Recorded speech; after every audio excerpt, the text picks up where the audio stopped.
महोबा जिले में उस वक्त हड़कंप मच गया जब महाराष्ट्र से चलकर यूपी के श्रावस्ती और बहराइच जिले जा रहे 5 दर्जन से ज्यादा मजदूरों से भरे एक ट्रक को महोबा पुलिस ने चेकिंग के दौरान पकड़ लिया। मामला कवरई थाना क्षेत्र का है, जहां चेकिंग अभियान के दौरान एक ट्रक को रोककर चेकिंग की गई तो प्रशासन के हाथ पांव फूल गए। ट्रक में सवार 69 मजदूरों को देखते ही कवरई पुलिस ने जिले के आला अधिकारियों को सूचना दी। सूचना पर प्रशासनिक अमला भी अलर्ट हो गया। ट्रक में सवार सभी मजदूरों को जिला मुख्यालय में बने क्वारंटीन सेंटर में लाकर स्वास्थ्य प्रशिक्षण करा। सभी मजदूरों को 14 दिन के लिए क्वारंटाइन किया गया। ये सभी मजदूर महाराष्ट्र से अपने गृह जनपद उत्तर प्रदेश के श्रावस्ती और बहराइच जा रहे थे।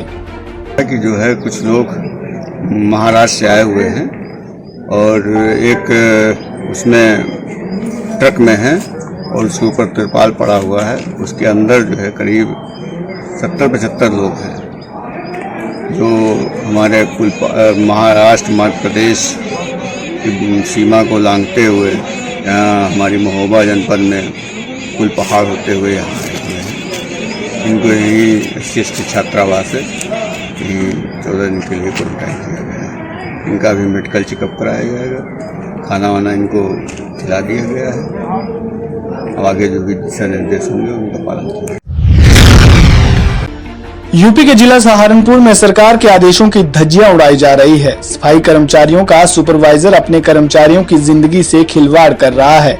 सुपरवाइजर सफाई कर्मियों को हॉटस्पॉट वाली जगहों में बिना किसी कोरोना से बचाव के उपकरण के सफाई करने भेज रहा है। इसी को लेकर सफाई कर्मियों व सफाई कर्मचारी संघ के प्रतिनिधि मंडल ने जिलाधिकारी को शिकायत पत्र सौंपा। उन्होंने कहा कि कुछ सुपरवाइजर मिलकर 1000 से 1500 तक उनके वेतन से काट रहे हैं। अगर हम उनका विरोध करते हैं तो ये हमें काम से हटवाने की धमकी देते हैं। वहीं इस मामले में सफाई निरीक्षक अमित तोमर का कहना है कि सफाई कर्मचारियों के पास पूरे उपकरण हैं। 8000 मास्क सभी कर्मचारियों को बांटे गए हैं। साथ ही सभी को सख्त निर्देश दिए गए हैं कि अगर किसी के फटे ग्लव्स उपकरण नहीं है तो वो तुरंत आकर उन्हें रिप्लेस करें। पैसे काटने की बात पर उन्होंने कहा कि सभी कर्मचारियों का पैसा सीधे उनके अकाउंट में जाता है, ऐसे में उनका कोई पैसा नहीं काट सकता। लेकिन अगर फिर भी कोई सुपरवाइजर उन पर दबाव बना रहा है तो जांच कर उस पर उचित कार्रवाई की जाएगी। जहाँ तक सफाई उपकरणों के संबंध की बात है तो सफाई उपकरण हमारे सफाई कर्मचारियों के प्रॉपर मात्रा में है। मैंने लगभग 8000 मास्क सभी सफाई कर्मचारियों को बांटे हैं, उनके फोटोग्राफ सहित हैं और सभी के लिए सख्त निर्देश है। किसी का ग्लव्स, मास्क या एप्रन, पीपी किट खराब हो जाती है तो तुरंत मेरे पास स्टॉक में उपलब्ध है, तुरंत रिप्लेस कराई जाती है। सैनिटाइजर और साबुन के संबंध में है कि सभी के पास हमारे सफाई कर्मचारी का डेटॉल सोप है, वो तुरंत अपने हाथ को सैनिटाइज कर सकते हैं। तो ऐसा कोई मुद्दा नहीं है किसी सफाई कर्मचारी के पास भी कि मेरे पास किसी सफाई उपकरण के संबंध में, सुरक्षा उपकरण के संबंध में कोई कमी है। आज हम जिला अधिकारी महोदय से आए हैं। नगर निगम सहारनपुर में जो ठेका पड़ता कर्मचारी है उनके साथ बहुत ही शोषण हो रहा है। जो संबंधित सुपरवाइजर हैं वार्ड के और कार्यपालक हैं, वे लगातार जो हमारे ठेका पड़ता कर्मचारी हैं उनसे लगातार उनसे पैसों की मांग कर रहे हैं कि हमारा जो महीने का हिसाब बना हुआ है वो दे दीजिए, नहीं तो तुम्हें काम से बाहर निकाल देंगे, तुम्हारा बहिष्कार कर देंगे। जो हमारे माननीय प्रधानमंत्री द्वारा, माननीय मुख्यमंत्री द्वारा ये आदेश दिया गया था कोरोना वायरस को देखते हुए किसी भी कर्मचारी की, चाहे सरकारी हो चाहे प्राइवेट हो, सैलरी तनख्वाह नहीं काटी जाएगी।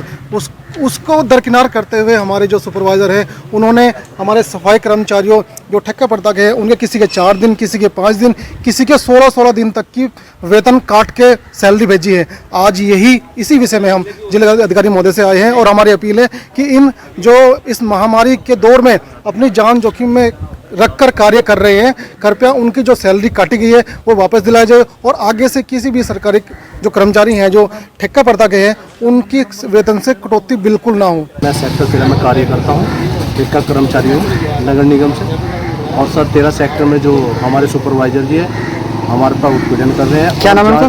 जी क्या नाम है? सुपरवाइजर का नाम जी संजय है, संजय सुपरवाइजर है। और जो सेक्टर 13 में जहाँ पे अमरदीप कॉलोनी में कोरोना वायरस का एक लेडीज़ पाई गई थी, मुझे जान के वहीं भेजा जाता है, दवाई डलवाई जाती है। 14 तारीख को मैं वहाँ पे मेरे से दवाई डलवाई और सैनिटाइज करवाया और सर मैं उसमें तबीयत भी ख़राब हो गई थी, मुझे ना जमादार देखने आया और मैंने सरकारी क्या उपकरण मिले आपको ऐसी जगह जाने के लिए? सर मुझे कुछ नहीं मिला था उस दिन, इसीलिए मेरी 14 तारीख को तबीयत ख़राब हुई थी और मुझे सुपरवाइज़र देखने भी नहीं आया था। सर मैं सरकारी अस्पताल में अपने आप गया, मेरे मामा जी लेके गए, महेंद्र डलोड़ जी, वो लेके गए मेरे को जब जाके मैंने वहाँ से दवाई वगैरह ली, मुझे नींद भी नहीं आ रही थी। जो इलाके सील किए गए उनमें ज़्यादा भेजा जा रहा है मेरे को। आने वाले रमजान के महीने को देखते हुए कोतवाली में मुस्लिम धर्मगुरुओं के साथ साथ सभी धर्मों के प्रतिनिधियों के साथ पुलिस प्रशासन ने बैठक की। इस दौरान कोरोना वायरस की महामारी को देखते हुए सभी धर्मगुरुओं को अवगत कराया गया कि लॉकडाउन की स्थिति को देखते हुए सभी लोग घरों में रहकर ही त्योहार मनाएंगे। कोई भी धार्मिक स्थल नहीं खुलेगा और न ही किसी को धार्मिक स्थल पर जाने दिया जाएगा। इसके अलावा अति आवश्यक कार्यों से त्योहार के दौरान यदि कोई निकलता है तो उसे सोशल डिस्टेंसिंग का पूरी तरह से पालन करना होगा। एक साथ कई लोगों के निकलने पर प्रतिबंध रहेगा। बैठक के दौरान मुस्लिम धर्मगुरुओं ने पुलिस व प्रशासनिक अधिकारियों को आश्वस्त किया कि देश पर आए संकट के बीच समय में वह पूरी तरह पुलिस प्रशासन के साथ हैं और अपने स्तर पर भी लोगों से अपील करेंगे।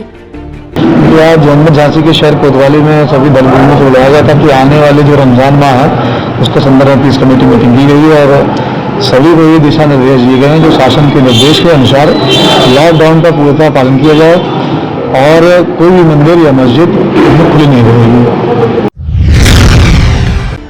रामपुर के जिलाधिकारी आंजनेय कुमार सिंह गेहूं खरीद केंद्र और मंडी में उमड़ने वाली भीड़ पर अंकुश लगाने के लिए लोगों से लॉकडाउन का पालन करने और कोरोना वायरस से निपटने में सहयोग करने की अपील करते नजर आए। उन्होंने कहा कि शासन के निर्देश पर 140 क्रय केंद्र बनाए गए हैं और जहां पर शिकायतें मिल रही है वहां कार्रवाई भी कर रहे हैं।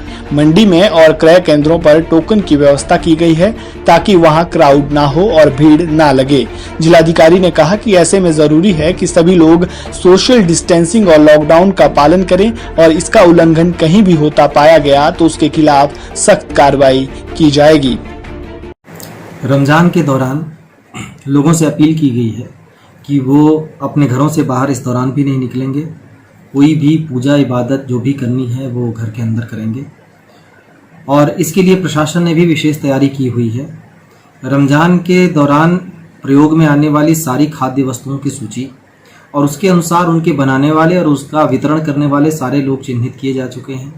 सारे लोगों को हम पास जारी कर रहे हैं और उनको मोहल्ला असाइन कर रहे हैं जो हर एक मोहल्ले में जाएंगे। फरीदाबाद में पाई गई एक कोरोना मरीज ने स्वास्थ्य विभाग के अधिकारियों को खूब छकाया। स्वास्थ्य विभाग के अधिकारी महिला द्वारा बताए गए पते पर उसकी तलाश करते रहे, लेकिन पता सही ना होने के कारण कई घंटे यह पता करने में लग गए कि यह महिला कहां की है और इसका सही पता क्या है। स्वास्थ्य विभाग के अधिकारियों के मुताबिक अब यह महिला बल्लभगढ़ के एक निजी नर्सिंग होम में भर्ती है और फिलहाल इसकी हालत ठीक है। फरीदाबाद के डिप्टी सीएमओ व कोरोना के नोडल अधिकारी डॉक्टर राम भगत ने बताया कि बल्लभगढ़ के एक निजी नर्सिंग होम में भर्ती महिला कोरोना पॉजिटिव पाई गई थी।